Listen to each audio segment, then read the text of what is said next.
let's do a full breakdown of my 1-2 punch for the spinning rods. So the first rod I want to break down is my Ray Japan. This is the Gladiator Navigator.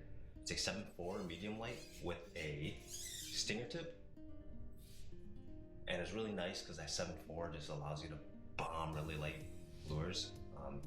This is rated all the way from as low as 1/8 all the way to as high as a half. So it definitely falls more on the finesse side. I know a lot of guys out there who use this rod are mainly using it for mid-strolling.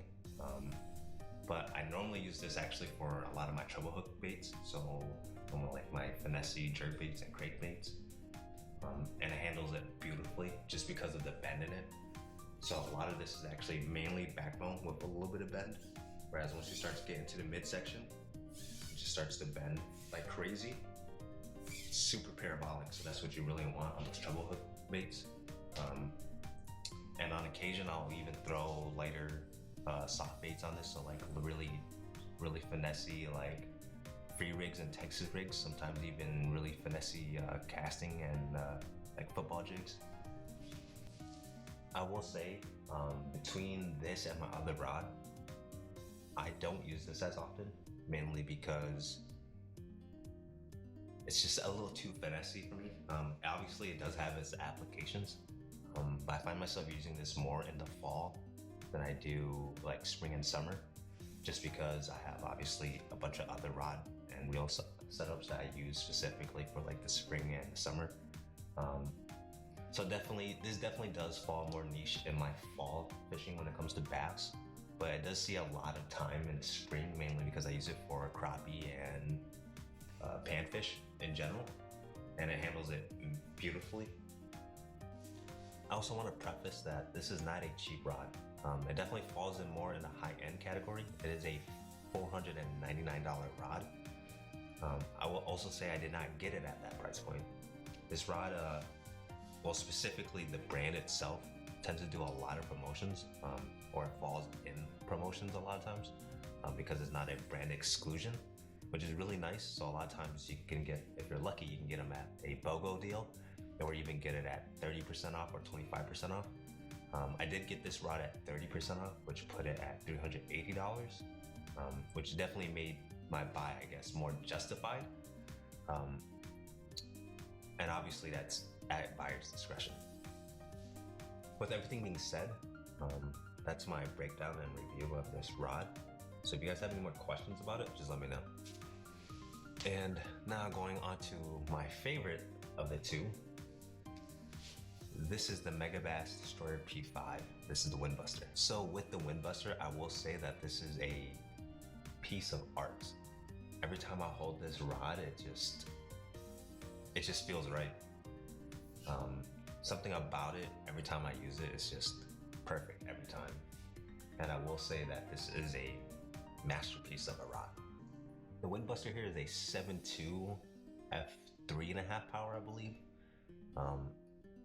which definitely puts it in a medium power rod, I guess.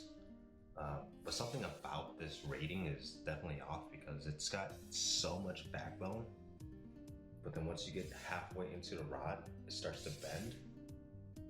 So it's very soft, I guess, in a sense. But with it having such a strong backbone, it just handles every technique perfectly. I use this actually for everything. I mean, if you didn't see, I have a free rig tied up on here right now. It's my go-to technique when I'm using this rod. I also use, light Texas rigs, jerk baits, crank baits, spinner baits, and chatter baits on this rod. And I'll even throw lighter finessey casting and swim jigs on it. It's just the perfect rod for those techniques. I will also say that this is also not a cheap rod. The WindBuster falls in that high-end category for price point, especially for a spinning rod. I believe retail sits at $475 for these rods, for this rod at least. I will say it was definitely an impulse buy when I first got this, and when I first looked at it, but I definitely don't regret the buy anymore. But I also am somebody who uses a lot of my rods all year round. So I also believe that if you're going to purchase something or a rod in general that's at a higher price point, you should definitely be putting it to use. So that's why I guess my buy is a lot more justified for me. So with this WindBuster, I have it paired up with a guy with Certate. This is also in a 3000 size. In my opinion, the 3000 size is the most versatile sizing in my opinion. And it just handles most lure and line ratings beautifully. And that's my 1-2 punch. I know that I definitely didn't get everything covered on these rods, just because a lot of it is obviously personal experience.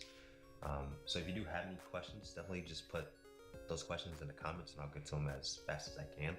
And definitely put any suggestions and feedback in the comments too. I definitely wanna learn.